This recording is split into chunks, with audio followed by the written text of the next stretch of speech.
इंदौर मध्य प्रदेश से श्रीमती शेफाली राजेश जैन काव्यांजलि। हाँ, गुरुदेव कहते हैं कि परस्पर क्षमा याचना में छोटे बड़ों का परस्पर में क्या दायित्व बनता है, और क्या गुरुदेव माता पिता को अपनी उस संतान से माफ़ी मांगना चाहिए जो संतान के नाम पर कलंक है?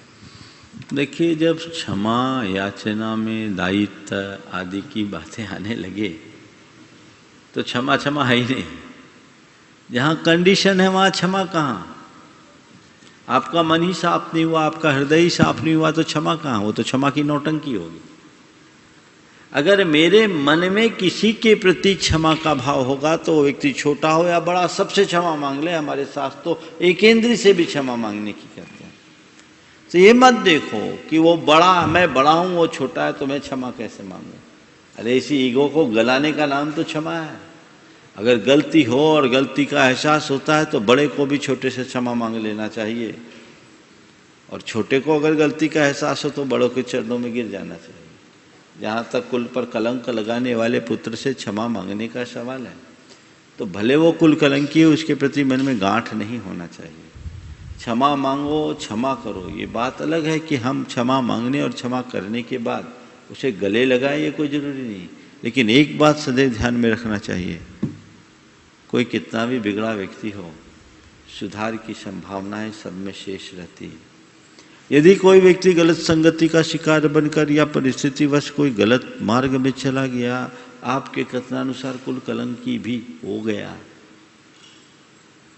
लेकिन खून के रिश्ते भुलाए नहीं जाते। यदि वो वापस लौटता है और सुधरने की संभावना दिखती है तो हमें उसे गले लगाने के लिए तैयार रहना चाहिए। बहुत पुरानी घटना है फलटन के एक जैन परिवार की। उस परिवार में जो मुखिया थे वो 7 प्रतिमाधारी थे। लंबे अंतराल के बाद उस घर में एक विवाह का प्रसंग आया। विवाह में सभी मेहमानों को आमंत्रण दिया गया। दादाजी ने अपने पुत्रों से कहा कि सबको बुला रहे, सबको बुला रहे, पर उनका एक बेटा ऐसा था जो पूरी तरह व्यभिचारी होकर एक वेश्या के साथ रहने लगा था। अनेक वर्ष बीत गए थे। उनने पूछा, उसे बुलाया? दादाजी किस मुंह से बुलाएंगे उसे? उस कुल कलंकी को बुला करके क्या मुंह दिखाएंगे?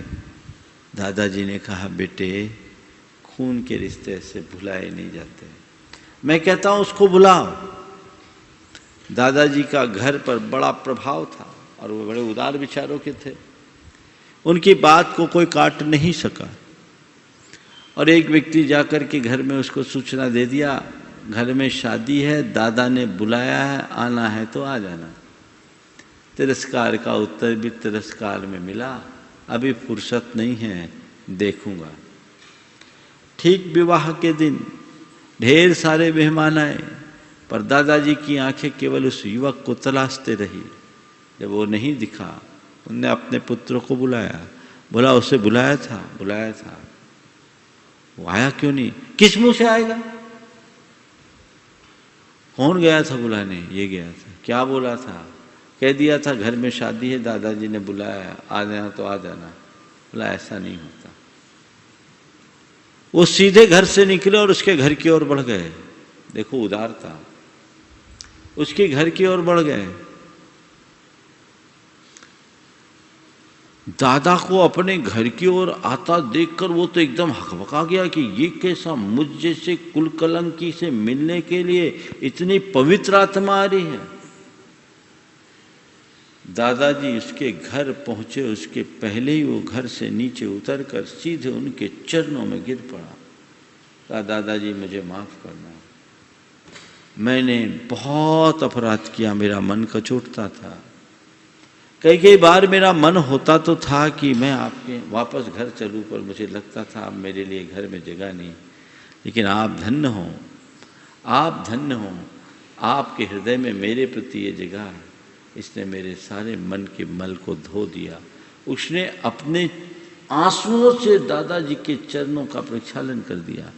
दादाजी ने उसे उठाया, अपने छाती से लगाया, कहा, बेटा घर चल, विवाह के रस्म में शामिल होना है, सब लोग तेरा इंतजार कर रहे हैं, दादाजी मुझे माफ करो। बोला बेटा चल, सुबह का भूला शाम को घर लौट आए तो भूला नहीं कहलाता।